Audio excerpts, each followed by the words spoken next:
আসসালামু আলাইকুম। এনামুল শেখ ব্লগ থেকে সবাইকে স্বাগতম। আমরা এই মুহূর্তে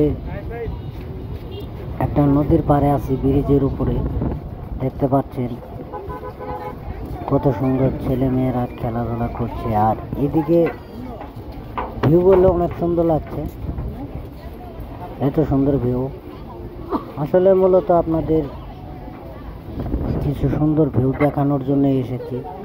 এখন বৃষ্টির দিন, আর এই বৃষ্টির দিনে মূলত কাশফুল ফুটে থাকে।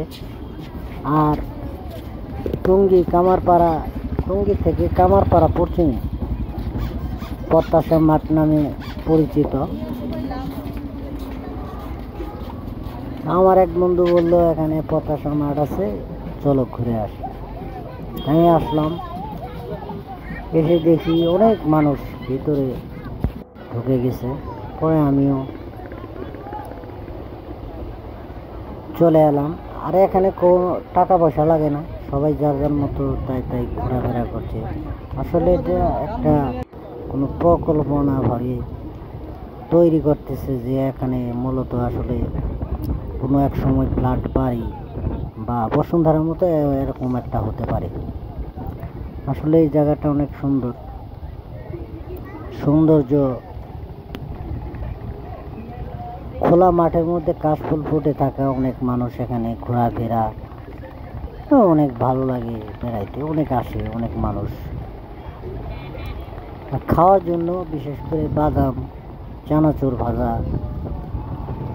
পেঁয়াজ মরিচ দিয়ে মাখিয়ে বিক্রি করা হয় 10 টাকা 20 টাকা করে এরকম। আর এখানে দেখলাম ভাই, এত অটোর উপরে অটো, মানে কি বলবো আর। তো যাই হোক, আমরা এগিয়ে চলি, ভিতরে দেখি কি আছে।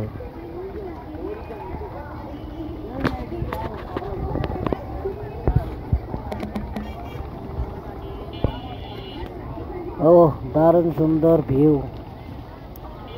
দর্শক, আপনাদের অনুরোধ থাকলো এখানে এসে ঘোরাফেরা করে যাবেন। আসলে ঘোরাফেরা করলে মনটা ভালো থাকে। সবাইকে আসার জন্য অনুরোধ করছি। টঙ্গীর আশেপাশে যারা মানুষ আছেন, অবশ্যই আপনাদের টাকা পয়সা কম লাগবে, ভাড়া কম লাগবে, অবশ্যই আপনারা এসে ঘুরে যাবেন। আর দূরে যারা থাকেন, মন চাইলে আসতে পারেন, কারণ এখানে আসলে আপনার মনটা ফুরফুরে লাগবে, ভালো লাগবে। ঘোরাফেরা করার মনটা ভালো থাকে।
সবাই ভালো থাকবেন, সুস্থ থাকবেন। খোদা হাফেজ।